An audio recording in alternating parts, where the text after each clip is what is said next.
up, everybody? Welcome back to Diving In Deep. Today, we've got my friend and country music's breakout star, Ernest.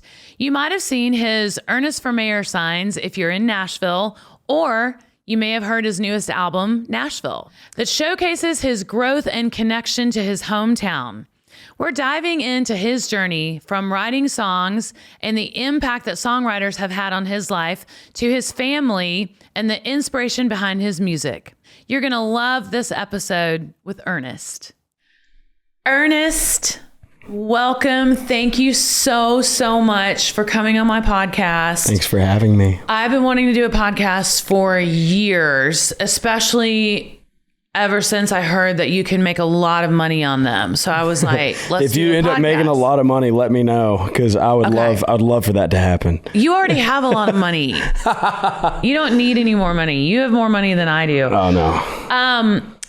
So what I like to do is let our guests, in their own words, like you tell the audience in like 1 minute or less, who is Ernest and how would you describe yourself?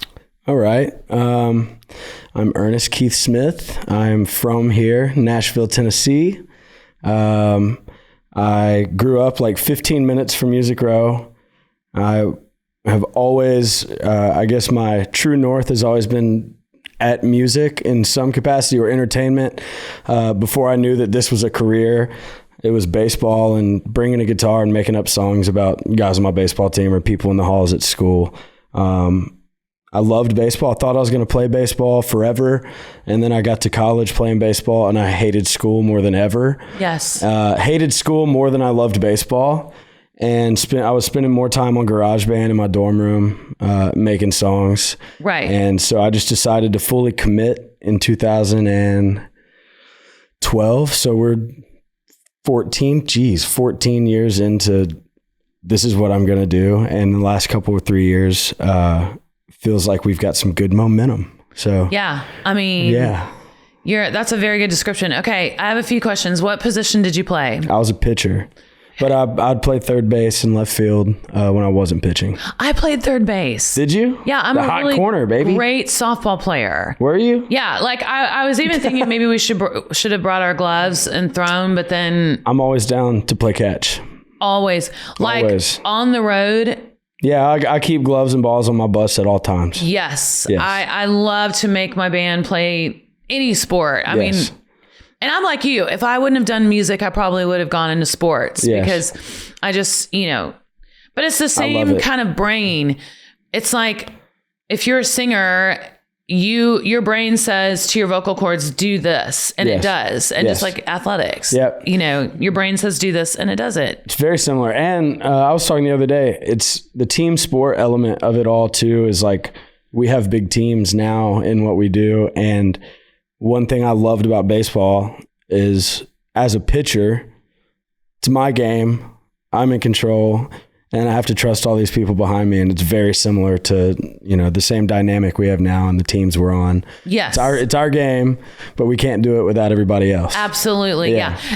Or it's like if you're the pitcher or you're the quarterback and everybody's, either blaming you for the loss or they're it's all on you either for way. The win. Yeah, it's all on you. Yeah. Just like what we do in music. But well, not me. Like if something goes wrong, even if it's my fault, I blame someone else. Well, yeah, of course. Yeah. I mean, you're a girl. Yeah, exactly. I try to. Yeah. But actually I am a girl, but I'm not a feminist at all by any means. Right. I'm very, very old fashioned. That's cool. Yes. I like even keel is a good way to be. Very even keel. Yeah. And women are troublemakers, really. I mean, I'll let you say that. Well, they are. I find that so many of my friends and like just watching girls, they like to find something to worry about. And that goes all the way into your like 40s. Yeah. And girls just like to worry and be stressed and guys aren't like that. Guys are just like, hey, everything's cool. Let it roll. Yeah, let it roll. Yeah. So how many siblings do you have? I have one sibling. We're both adopted from different families. I have a younger brother named Chris. He's 7 years younger than me and 7 inches taller than me. Wow. And are y'all close? We're pretty close. We don't talk a ton, but we, when we catch up, it's pick up where we left off. Right. Yeah. We're very different. He's like in the finance world and I'm in this world, but right. It's cool to catch up because he's doing cool stuff. He's going to Dubai. Oh my God. Yeah. Yeah. He's traveling the world and stuff. Where's the coolest place you've ever been? That's a good question. I feel like the last year I got to see a lot of cool places. Like, have you been to Australia? Yeah, we went to Australia. We started the year last year in Australia. It was beautiful. New Zealand. We talked about that. Auckland, New Zealand was probably my favorite. We went to this vineyard like on an island off of Auckland. We took like a ferry ride and it was insanely beautiful. See, okay. So I don't want to say any, well, it's weird. I have 3 people from Australia in my group. My tour manager and both my lead guitar players are from Australia. I'm being invaded. We're all being invaded. There's Dazzy. We got a couple riders at Big Loud, Australian. Yeah. What is going on? Nar. Yeah. Australia. Yeah, nar. Nar. But I don't think I would go back to Australia because the flight. It's too fucking far. It's a long way. We flew to Dallas and then we did the longest flight in aviation history. It's an 18-hour direct from Dallas to Brisbane. We did the Dallas flight. Well, we did Dallas to Auckland, but when we came back, we flew from Brisbane to Dallas. It's so long. And it's like, to me, I just thought it looked like America. It did kind of. It was, yeah. Yeah, but it's not, which is cool too. Yeah. I mean, it's coastal and it's a vibe. It's its own vibe. And they don't speak English, so that's cool. Because none of the guys in my band speak English. No. I can't understand a word they say. Well, it's English. I know. It is English. It's Australian. Yeah, they speak okay. Australian. Australia-ish.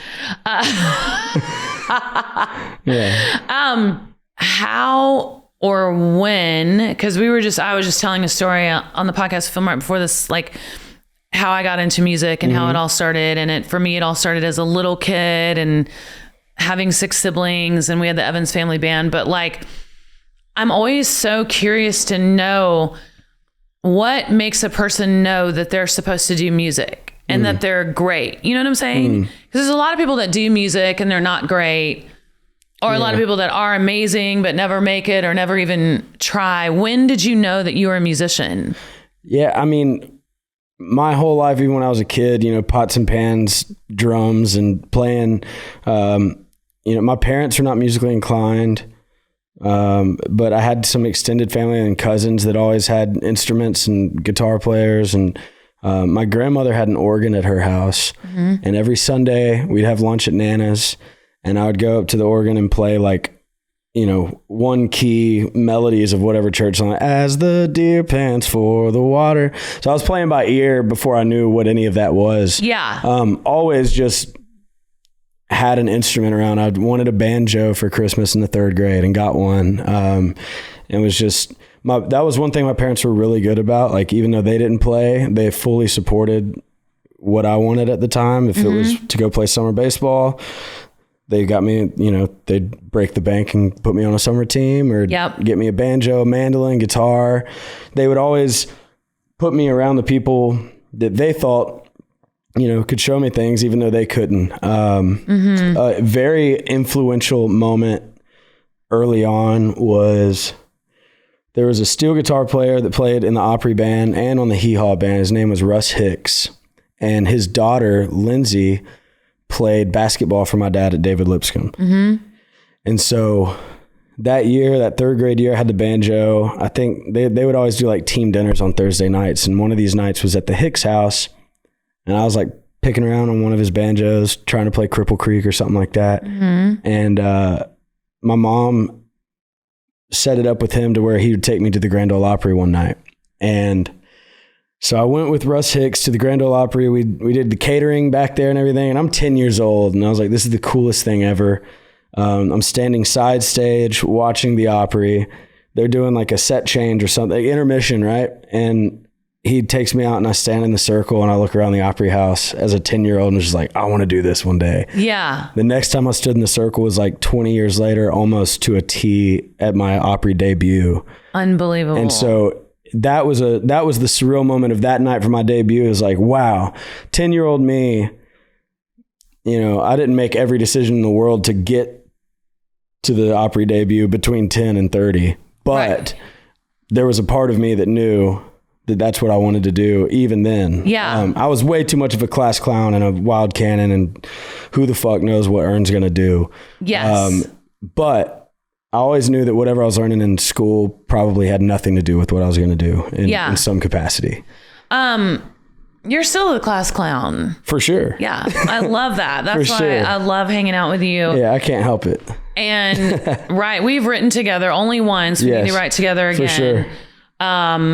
Because I think we were just kind of like screwing around. Getting to know each other. Yeah.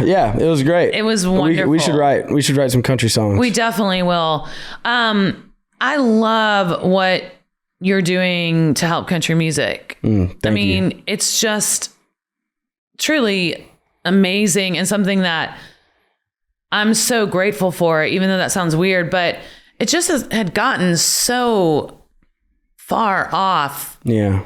You know, and I love, like, you turn on your records and it sounds like you're in the 70s or the 80s and you're just listening to country music. Yeah. You know, like, I'm only good at being, what is it? That's like my favorite of yours. Which one? I'm only something when I'm crazy. I'm only comfortable when I'm crazy. Yes. Yeah.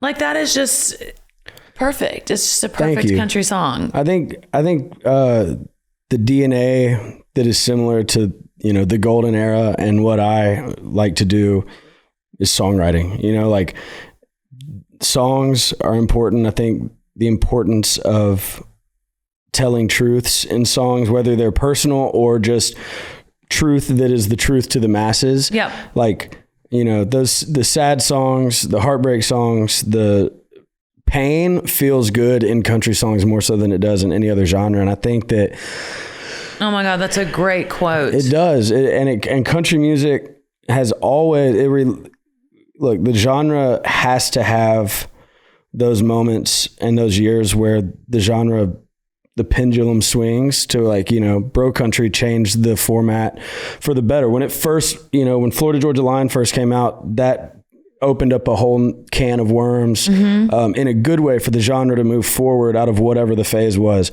I think that the responsibility I'm taking with my projects is going backwards, is like my version of going forwards is going backwards. And like, you know, when I say I make traditional country music, and the reason it's called traditional country music is because it's been done before. And I don't know, man. I mean, most of the people I would hope to impress with my music are dead. And so I feel like I owe it to country music to, like, bring it back to its purest form. And in the same stroke, it's fresh the way I do it. It's fresh. It's me. I haven't existed before, but I'm not afraid to cut old songs. I'm cutting this old Dean Dillon song called What If I Could. I got Lainey Wilson singing on it with me, and it just sat for 30 years. There's another Clint Daniels song that sat for 30 years. And like, those songs need to live. Absolutely. Good country songs, good songs can last forever. Yeah. And I don't know. I think there's a reason that we keep coming back to the 70s and 80s and early 90s.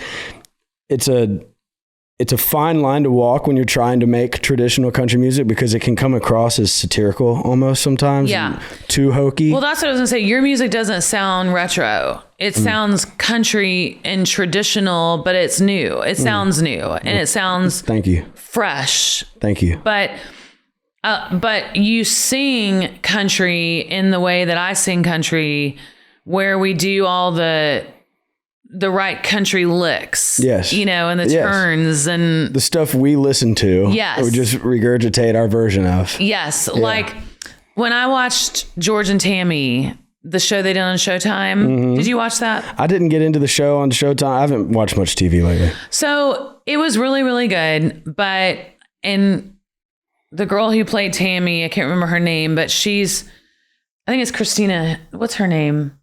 Anyway, they should have asked me to come and teach her how to sing Tammy Wynette, because you do have a lot of Tammy. A lot of Tammy. Yes. And just that country where you swoop into your words. And yes. She was very straight, like, stand by your man. Yes. And you gotta sap it up. You gotta sap it up. You gotta twang it. Right. You know? Right. Why did you hate college so much?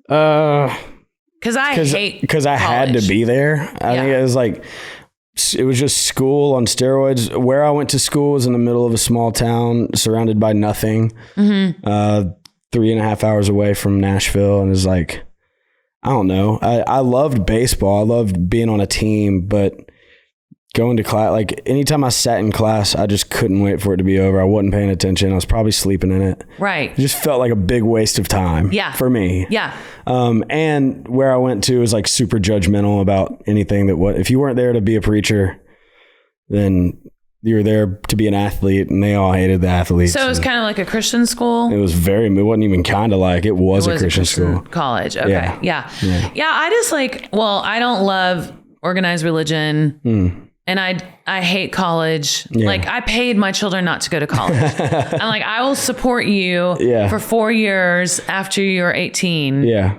If you just will not go to school. Yeah. Because I think, get it. Huh? I get that. Yeah. I think, plus Avery and Livy are both musicians. So why do they need to go to college? And then Audrey just is crazy and doesn't care, and she's like into TikTok, influencing. There's so many different ways to be successful without a degree now. Right. Yeah. Right. But I just hated it. But I understand what you're saying about loving playing baseball, but then what after that? Right. I wasn't going to go to the league. Like my other plan was probably end up coaching, take my dad's role at Lipscomb as a baseball coach. Yeah. That would have been terrible. Yeah, it would have ended up being tough, because we wouldn't have had your music. I know. And I wouldn't have, it took 10 years of rediscovering myself. I rediscovered myself 3 or 4 times between deciding this is what I was going to do and where my music's been at for the last 3 or 4 years and where it's going. But that was just going to be 4 years put on pause before I started finding what I wanted to do. Yes. College is for some people. You got to, if a guy's performing surgery on me, God, I hope he went to college. I hope he went to college. Doctors, lawyers, but so many young men need to go to a trade school, and you can make so much more money. Yeah. And you're not, paying all this money to why do we have to learn about so many things? So many things. Yeah. Even high school. I feel like we should only go to school to 8th grade because we can learn to read and write and arithmetic. I think trades are good. That's why I like the idea of Montessori school, which I never really knew anything about it until we started looking at it for Ryman, and we went and visited, and I was just like, yo, they're teaching these kids good skills for young kids, or coming up and introducing themselves and introducing their friends. And they're 5 or 6 years old. Those real world skills are so valuable. And they focus on what each kid is. Yep. Cater to each thing. I think small group learning is great because, for me, I was not just a class clown, but I was dismissed because I'm so ADD, and teacher knew I wasn't paying attention, but there's 23 kids in a class, so we got to move on. Right. Yeah. So well, it worked out. I don't know. And I'm very old fashioned. I'm very conservative, and I just don't like the group stuff. I went to college for 11 days. Where'd you go? I went to a college called Central Methodist College in Fayette, Missouri, and they had a really great music program, and I got a full ride scholarship, and my family was so proud. But 11 days is all you lasted? 11 days, because I grew up poor on a farm. I also grew up on stage, so I had been singing in bars since I was 6 years old. And get there, and I decided to do music, but they want you to change everything. They wanted me to change my twang and just all that bullshit. And I thought music theory was so freaking hard. Yes. I was just like this. If you got it naturally, it's hard. It's hard to teach someone who doesn't have it, and it's hard to teach someone who does have it. Absolutely. You either got it or you don't. Yes. Yeah. And I didn't play an instrument, well, I do play drums, but I didn't play guitar or piano. So I hated music theory. Yeah. So my brother and I just each saved $1,000 and moved to Nashville and got jobs waiting tables. And I became the new demo singer. Yeah. In town, and that's how it all happened. That worked. Whose demos were you singing? Oh gosh. Like, did you sing any hit demos? Yes. I sang, Jesus Take the Wheel. Really? Yes. Either that or I passed on it. There's some story about two very different things. You either sang the demo or passed on Jesus. I was already famous when that came out. So when you say bro country, because I have a deep-seated hatred for bro country just because they stopped playing girls. When bro country started, and I blame Luke Bryan, even though I love him and we're good friends, but when he came out, it's your fault, Luke. It is Luke's fault. Luke. I mean, and I know he's tuning in to every single episode of my podcast. Yeah. But the country girl, shake it for me. And then everybody wanted to do that. Yeah. And then country radio started succeeding with that. So they just kept doing it. Cause how it's like, why do they remake movies? Nobody has an original thought. Right. Which is why I have so much respect for you and your writing, because it is like, no one's ever going to write a song that is 100% original, but the spin that you put on your songs. And then of course, flower shops, like that is just, that reminds me of, Wanted. Yeah. Alan Jackson. Yeah. Yeah. Where he's talking to the guy and Yeah. Chasing as a songwriter, trying to hit a moving target, it's really hard. And, as a songwriter starting out in town, you really don't have much of a choice rather than to try to write what's on the radio. That's right. But once I committed to being my own artist, then, I'm going to cut this song. And if people like it, cool. But like, I like it. And so now my thought process for writing songs for me is like, does it pass the me test for me? Yes. If radio gets on board, if radio likes a song that I like, amazing. But trying to, by the time a song gets cut and put out on the radio, it could be 6 or 8 months. Yes. So what's getting written in 6 or 8 months, it's going to be that's a long time. It is. Things can change very fast, especially now. Yeah. Every 2 months, there's somebody else that blew up with something else. And now, I feel like writers are a lot more respected than they used to be. Because one of the reasons I think that everybody goes crazy over you is because you're such a great writer and you've written hits for other people, where it used to not be quite as, I get it. I think that, the songwriting culture is alive and well right now in a way that it was the music we're talking about, like the camaraderie between writers, like Music Row, the energy on Music Row. We're all hanging out.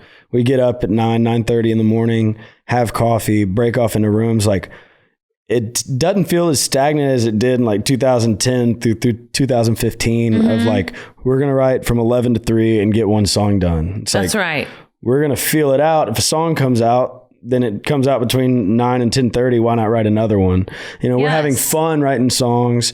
And with if country is moving in the direction I'd like it to, then, all these guys that are writing songs that they probably want to be writing country songs, Yeah. It's fun to write 4 chords and the truth. And, the way Willie Nelson wrote songs was likely just in a notepad as a poem. You can tell when you read a Willie Nelson lyric. Yeah, because he has to speak a lot of it to get it all reads in. Down like poetry. It's really, you can, and then you go put a guitar to it. But like, in the same breath, a lot of the stuff I wrote with and for Morgan is totally not that. It's totally a fusion of the other shit that I was influenced by, that rap, R&B, pop. Yes. Like, that shit is in my DNA as much as the good country stuff is. Yeah. So it's been nice to have that outlet. A lot of my success I owe to Morgan cutting my songs and our relationship, obviously. But while building that, having to again redefine myself and my artistry was a challenge at first, and now it's fun because all right, this is a Morgan Wallen brand. Here's Ernest, and they're not. Yes. They don't overlap. Really. I was going to ask you about that. Yeah, they don't overlap. It was nothing for me to give away a song. I knew I was writing a song for Morgan or with Morgan. I know we're writing for Morgan, and now I can go in and I know I'm writing a song for me. If I'm not with Morgan, I'm writing a song for me. Now, Morgan's not listening, but who's the better writer between the two of you? Is it you? I'm the better freestyler. Yeah. I can freestyle songs. Okay. But you are a really good freestyler. I freestyle a lot. Morgan's actually a great writer and has great ideas, and he's very involved when we're writing. Like, some people sit there and yay or nay things the whole time. Yeah. Which is fine. You're the artist. You can do whatever you want. I'm very involved. Like, I cannot stand when I go into a room to write with someone I've never written with or never even met, and they think that I'm going to do that. Just sit in the room. Yeah. But like, I wrote all of my biggest hits. Yeah. And I'm a lyricist because I get so bored with my melodies. Yeah. I think I told you that when we wrote. Yeah. I was like, and I think I was having just having a crappy like vocal day or something. But I like to write the words and then let other people do the music, because I feel like I just do the same melody over and over. It's easy to get caught, and that's why I got to take breaks eventually, because I start sounding, it all sounds the same. Right. Yeah. So are you also a John Mayer freak? Oh yeah. I'm a freak. I love John Mayer. But I don't want to meet him. I kind of do. I don't. I kind of do. I mean, we can meet him together, I guess. Yeah. I'd love to meet him. I feel like I'm afraid he's going to be mean. Oh, he wouldn't be mean. Okay. No, I would love to meet him. I definitely would love to not even pick his brain. I've seen a clip of him on Zane Lowe where he's like kind of explaining how he writes, and he just picks up a guitar and starts. It's like, you got to just start singing stuff. And that's what I do. Unless I have intentionally, a title came to mind or overheard something, we got to write that. I usually just pick up a guitar and start singing. Right. And then let the words come. For sure. And I think a lot of the John Mayer stuff is in my DNA. That's what I was listening to in middle school, high school. Yeah. Slow Dancing in a Burning Room, obviously. Your Body is a Wonderland. Mm-hmm. All those songs were like, I was learning those songs to go play on the playground or in the hallways. And why did he get made fun of for that song? I don't know. That's an amazing song. It's an amazing song. I mean, every lyric is incredible. No, he is my all-time, like... Yeah, he's the one. Dream duet. But I'm just afraid that, don't meet your heroes. Yeah, don't meet your heroes. Yeah. It's weird. And I talk about him a lot, and he's never... interacted. He ignores me. Yeah.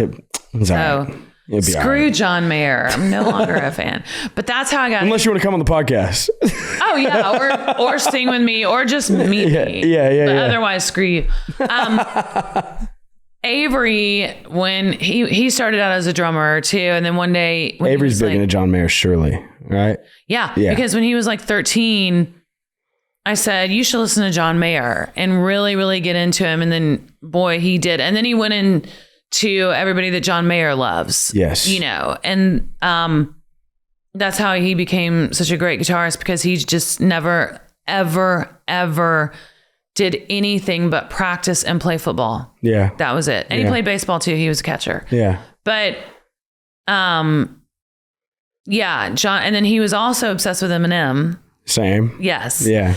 And I was able to... lyric and flow, like, Eminem gets whatever rap Eminem gets, but as far as lyricist and the way he, his phrasing, everything, so influential to me. And like, freestyle rapping was what I was doing before anything else. Yes. And I was in 3rd and 4th grade knowing words I shouldn't know because I was listening. Right. I was sneaking Eminem in my little Walkman. Yeah. But yeah, dude, you're so much like Avery that he would do the same thing. Eminem, John Mayer, George Strait. Yeah. It's like the holy trinity, and everything that falls in between that is... Absolutely. Yeah. Yeah. Where does Sara Evans fit in that? Right smack dab in the middle. Okay. Yeah.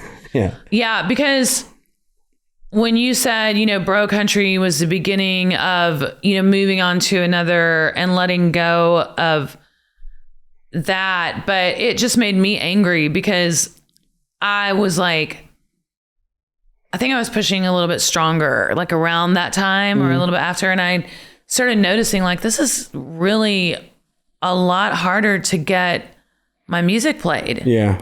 And I figured out that, they just wanted to stick with that had to do with it for sure. For sure. Yeah. Just like anything, before long, traditional country music will be overdone for a while. Right. And it all comes and goes in cycles. But Jamie Johnson, I heard him talking about this in an interview.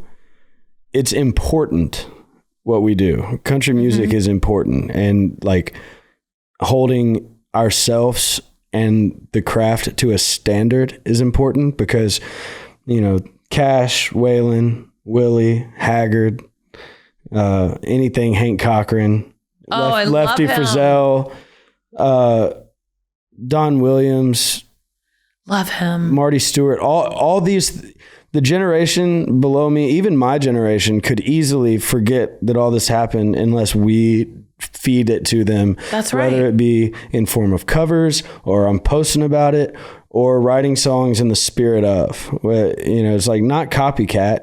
That was their standard and I want that same standard. Absolutely. Yeah. And like Only Comfortable When I'm Crazy is, that it's on my mind because I was just listening to it right before I came out. And it's one of those where it's like, and you also know how to sing country music. Like, I wonder why people know how to do that and some people don't. I don't know. Maybe the insane amount I listen to. Like, yeah. One of my problems as an artist is I'm almost too much of a chameleon. Like imitation is easy for me, voice acting or whatever. Yeah. So I can do a John Mayer type of singing or I can lean country, but it's more natural for me to lean country. And it took me a while. Like I rebelled against singing country because I'm not very redneck. And at that time, the bro country stuff like Tailgates and Mud and all that isn't me.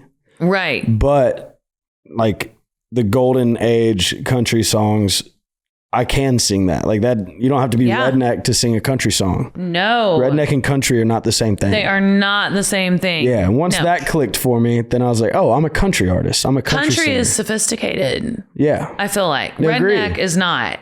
Correct. Yeah. And there's a time and place for both. Like, yes. Be redneck. I'll write those songs for other artists for sure. Yes. And doing redneck shit with my redneck friends is fun. Totally. I might not be the one implementing blowing up some dynamite, but yes, I'm going to be like, hell yeah, if they do. Yeah. You're going to be all about it. But yeah. And then I'm somewhere in between, like I started out singing bluegrass and there's like was the Evans family band? Was that what that was? Yeah, the Evans family band. Was that bluegrass? Was that a bluegrass band? Okay. Yes. And so that's how I learned to sing. Like my wheelhouse is the very, very Patti Loveless, very country. Up in here and hit those notes and just have them soar. But I'm like you, I'm also a chameleon because I grew up on stage having to do the 9 p.m. to 1 a.m. gigs. Yeah, you're singing a lot of different songs. Yeah, so I learned how to do Reba and the Judds and just copy them. Yeah, it's good though. Like I use an example, Kid World, I have almost a 3-year-old, so there's Play-Doh everywhere. But, so like if he's got this Play-Doh set and there's like probably 15 colors. He gets them out on the kitchen counter. They're all out. And then at the end of the day, all the colors are mixed up and shoved into one thing. It's like, that is like the perfect example of my musical influences. There's all these different colors on the table and they all have gotten packed into one container. Right. And it's hard to decipher what it started out as because it's all there. It's all in me. It could any version of it could come out at any time. Yes. But as an artist, it's my job to focus in on what color I pull for what song I'm going to sing. That's right. With my name on it. Yeah. Yeah. Wow, you have great analogies. Well, that's what I do. I can never think it's true. I hope. That is what songwriting is. Yeah. And so your little boy, his name is Ryman? Ryman. That is so freaking cute. Ryman Saint Smith. Oh my gosh. Yeah. With a boring name like Smith, you had to spice it up on the front end a little bit. That's true. And Ryman is just perfect. Because not many people are from Nashville. Not many people. And it's cool. I mean, he knows. I got the windows from the Ryman Auditorium tattooed on me. Oh, and wow. he always points, he goes, those are windows from my auditorium? My gosh. Yeah. He is so freaking cute. Yeah, he's adorable. He really is. Adorable. You need to make more babies. You make cute babies. I'm hardly there for him. I don't want to burden Delaney with another kid right now. Yeah. You know? Take him on the road. He does. Now he's at the age where he will come on the road more. Good. For sure. But like, you know, we got 5 acres and he's got goats and chickens and puppies and kittens. Like, yeah. So it's tough to pull him from that where he can play in a creek to like being in a parking lot of Coyote Joe's. That's true.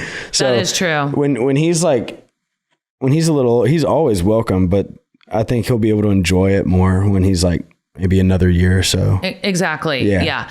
And because I took mine on the road because I did shit for brains ex-husband.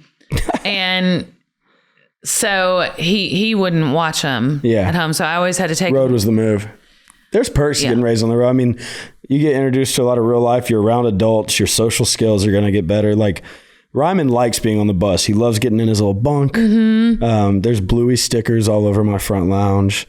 I love that. Chandler bought a gut string guitar on the road, and later that day had a excavator sticker on it, and he hadn't taken it off yet. So that's so cute. Everything's getting smacked with stickers around when Ryman's there. Yeah, my kids loved it. Yeah, I mean they didn't know anything else, but I just was not.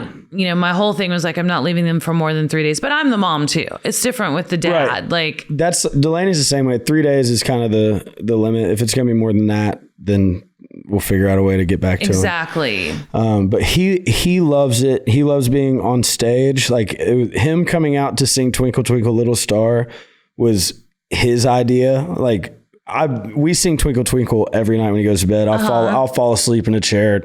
Not even doing lyrics, just humming Twinkle Twinkle. So that's our song. So when I was like, do you want to sing Twinkle with Daddy? And he was like, yeah, on stage. I'm like, yeah. And he ran out there, and then he kept trying to run out there after. It was like, hey, time's up, kid. You know, he does love it. And I had to spank the girls to get them off the stage. To get them off stage? Yeah. They wouldn't leave, and I had to like pop their butts, and the crowd just went insane. Yeah, he has no fear with he did it at Fenway Park, and then we did it again months later at the Braves Stadium. Was it Truist, I guess now? Yeah.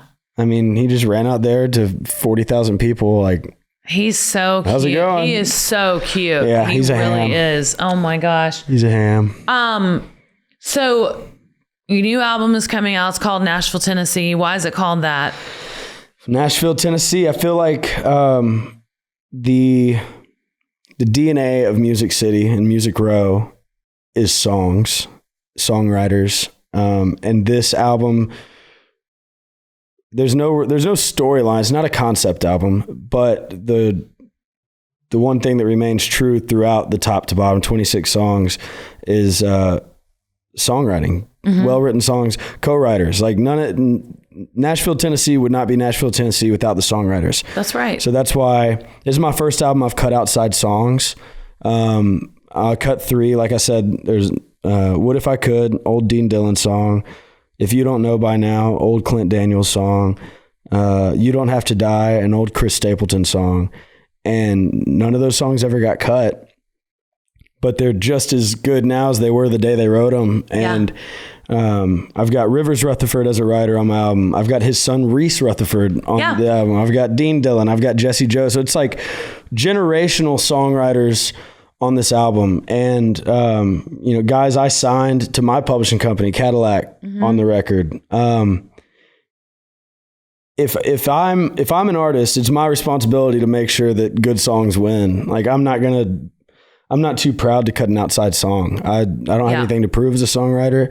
I love writing songs. I would happily write a whole album with just songs I wrote, and I've done it before. Yeah. But when now, you have something, I mean, Now I'm proud to cut. I can't believe I get to sing a song Dean Dillon wrote 30 years ago. That's right. So like I see that as like I get to be a steward of this song more so than like, oh, I'm scrambling, I need songs. Yes. Like, it's like, hell yeah, I'll sing this song.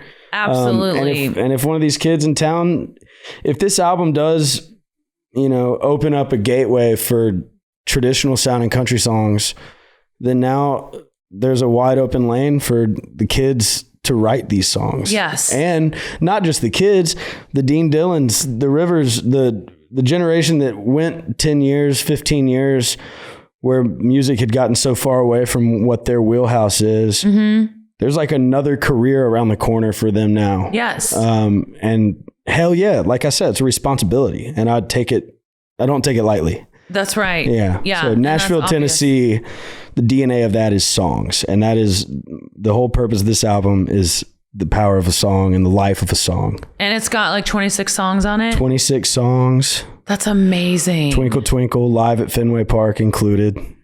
And what's his name? Moi is still producing? Joey Moi, yeah. Joey Moi, yeah. He's great.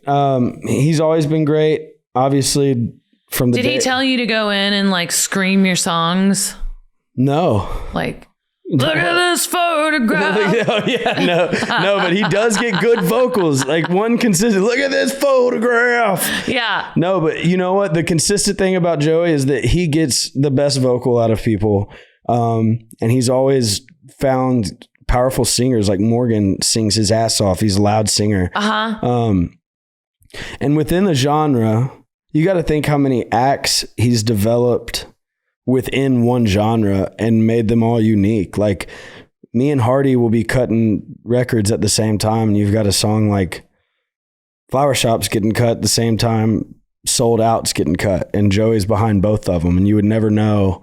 Right. But that's how genius he is and how much he cares about not just the genre, but, being unique, I guess, or originality, like they don't all sound the same. Yeah. We're on the same label making songs with the same producer and not two artists sound the same. That's very cool. And that's on Joey. Yeah. That's very cool. Yeah. Well, my single comes out tonight, my first single from my new album. Let's go.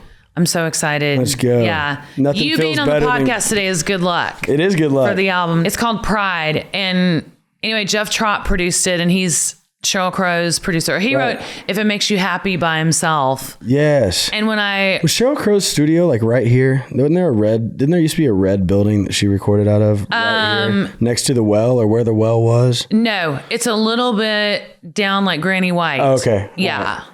But I chose him, but same thing, like my album does not sound like Sheryl Crow record. Right. At all. I mean, he's able to do that. And I co-produce everything because I'm really... You're hands-on. I'm very hands-on and kind of... I mean, a diva, I guess you would just say. You micromanage? I micromanage. Nah. I micromanage music. Yeah. But not at home. Like at home, yeah, I'm a servant. But micromanage for your sound. Yes. You kind of got to. You have to. I mean... Yeah. I can't let a guitar solo be put on or anything like that without me being there. Yeah. And a good example is, I'm so bad with names. I'm so fucking bad with names. But who's the guitar player? He played the solo on Real Fine Place to Start. He's married to Sarah Buxton, or he was. Oh, Book. Duh. Okay. Yeah. He played on my record too. Some songs. Yeah. So same thing. I was in there and he was going to do the solo on Real Fine Place to Start. And instead we just like wrote it together and sang it. I was like, cool. What if you're like, do-do-do-do, do-do-do-do, yes. And he was like, yeah, that's cool. I like it. And I love him. I think musicians probably like that too, because they feel like they play the same stuff all the time. For sure. Any outside input is great. And I'm that way too. Like if I hear a part, I'll sing it. Steel guitar, Paul Franklin. Paul Franklin. Oh, I know. He's so good about that. You can sing a part to him and he'll play it and then make it better. Like exactly. Yeah. Here's the world. Here's the melodic world to live in. Now go be. Yes. Yeah. And but I'm very open to ideas, and I'm sure you are too. Like I micromanage, but I'm not stubborn. If the right idea presents itself first, you're not going to change it just so it's your idea. Just because it's exactly. That's good. Yeah. Totally. So Nashville, Tennessee comes out when? April 12th. April 12th. April okay. 12th. I'm going to be praying. I'm really excited. I'm sure it's going to be amazing. Yeah. I mean, I'm just fascinated by what you've done and what you've accomplished, and not because of your talent, because you're so great. And I really mean that. I really love your voice. Thank you. I'm very hard on singers. Yeah. You know, but well, I love a great... I passed the Sara Evans test. Yeah, I just love a great singer. I don't care who they are. If they're a great singer and the song is great, like Nickelback. I was obsessed with Nickelback. Yeah, dude. Nickelback's fucking awesome. Why do people make fun of them? Because they're so big. That's the only reason. Yeah. That's it. The only thing to hate about them is that they were fucking massive. Yes. But it had nothing to do with them not being awesome. Well, I saw Nickelback play here last year and was just like, holy shit. They're still putting on a badass show. Amazing. Yeah. Amazing. I love big voices like that. Like he kind of reminds me of Bob Seger. Yes. Yeah. You know, powerful and I voice. love fast vibrato. Yes. Because I have very fast vibrato. Yes. Hank Jr. That's why I love Hank Jr.'s voice so much. He's got such good vibrato. Queen of My Heart. I mean, that is probably my favorite Hank Williams song. Both Hanks, the Williams lineage vocal all the way through down to Sam was great. Sam has such natural vibrato Sam too. is incredible. Yeah, his version of Weatherman's so good. He's incredible. So tell me about the music industry right now. Like, it's so different from when I came in the late 90s, because I signed with RCA and they made me famous. Right. Now it's like they want you to be famous first. Definitely. Well, you know, I think that there's pros and cons to the way both things happen. The old school way of where the record label makes you and ships you off is a way, but now it's like they're protecting their investment by, you know, they want things to be a sure thing, take less risk, you know, which I guess from the business side I get, but for the sake of art, like there's so much shit that, you know, falls by the wayside because their socials aren't popping, you know, or like, this song is phenomenal, but it only has 30,000 views on TikTok. So let's find another one. It's like, dog, listen to it. Like A&Ring with your eyes. Push it. Yeah. I feel like, is this dog hair or this seat? It's rug hair. Every time I move. Okay. Hair. I was like, where's the dog? But it's okay. I have BO, so we're both good. My feet stink. So it's all good. You know what? I think that just like genres or, you know, the pendulum, I think it's getting to a place where art's important. Good. Or at least going to lead again. You know, if TikTok gets shut down or whatever, that a lot of people are going to be scrambling. And I do feel for them because TikTok is a play. Like I found Chandler on TikTok, my steel guitar player. He was 18 or 19 years old. He had just bought a steel guitar from Carter Vintage and started playing licks and posting it. And he happened to pop up on my For You page. Thank God. Yes. But, you know, just because some kid is making 50 videos to the same shitty song, now it has 1 million views, and you know, and how do you even know if they can perform? You don't. And that's what Co Wetzel said last week. He's like, what happened to the road dogs? Like we used to go have to dig it out in clubs. That's right. And pay your dues. Bars. Yeah, you got to pay the dues. And Craig Wiseman, I'm quoting a bunch of people. Craig, when he did my podcast, made a great point. Everybody has to pay their dues. You're either going to pay them on the front end or the back end. And God help it being on the front end. You know, pay your dues, grind it out. Bust your ass, suck, be bad, put out shitty records, get told no, keep playing songs, something pops, and then it's fucking, you've already been through it. That's right. Now it's smooth sailing versus you're going to get the world handed to you and you don't even know how to run yet. That's right. That's why I made Avery and Olivia come out on the road with me. I mean, and they were so afraid of the like nepotism stuff. And I'm like, no, this isn't nepotism. This is, you've never had a chance to, like, I grew up on stage. You grew up on the bus with me, watching me. So I think they're thankful now that I for sure made them do that. But they were very they're just going to think we're, up here. And I'm like, no, give an opportunity to your kids. But as for the industry as a whole goes, I'd say it's ever changing faster than it ever has been. Mm-hmm. I don't think there's a right way right now. I don't think there's a wrong way. I think that things that mattered a lot just 2 years ago don't matter as much as they do now. Like what? I think the social media thing really is probably coming back to where it's like the people are going to start A&Ring with their ears again. Okay. Analytics matter, obviously. In a business, analytics matter. There's so many different ways to get numbers and pick songs based on what people are streaming. That's only going to keep growing. But I think it's possible if I have anything to do with it, even just as a publisher, if there's a talented kid writing good songs, I'm going to invest my time and money into that. Yes. Because that kid will be able to write themselves out of a wet paper sack. Right. And you're going to get into a wet paper sack in this career. Yes. One way or the other way. You're a writer, an artist. And all the greats got signed without social media. Yeah. Talent and hard work are going to always rise to the top. Yes. And I'm happy for anybody that has success because it's a dog eat dog world, no matter how you got it. And if you're able to make money doing this, more power to you. Mm-hmm. But I hope the trend leads itself to people caring more about longevity than flash in the pan success. Yes. Yeah. Longevity, there's a reason, like I said, there's a reason that most of the shit I listen to is dead people now. Exactly. That shit lasted longer than them. Yeah. Yeah. Okay. Well, I brought you a gift because you told me that you wanted a gift. Okay. So is it that car? Is it the car that's outside? No. Oh, damn it. I can't afford to give you a car.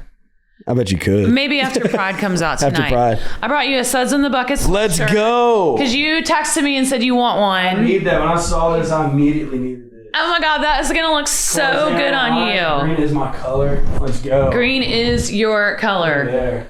Oh, I got to put my mic back. Yeah. Green is your color for sure. I Avery love here? it. Yeah. Thank you so much. And then I was going to do something funny and then I'm going to let you go. Okay. Because have we already been talking an hour? Oh, yeah. I'm so sorry. I tend to talk people's ears off. It's all good. We're great. Okay. I wanted to do a George and Tammy song together and it's spur of the moment. Okay. Right. I'm just going to name a song. Okay. Avery already knows the song. Avery, where you at? Where are you at? Where are you at? I'm learning the song too. So the song is a surprise to Ernest, but I told Avery to learn it so that we could have at least, like if you just absolutely don't know it. But I'm sure you will because What's it's up, George bro? and Tammy. How are you? Good, man. Good to see you. Good to see you too. Hey, y'all, I know that was an abrupt ending, but that's because Ernest and my son Avery and I sang an exclusive cover of Golden Rings by George Jones and Tammy Wynette. And we also sang He Stopped Loving Her Today by George Jones. So click on this video right here to listen now.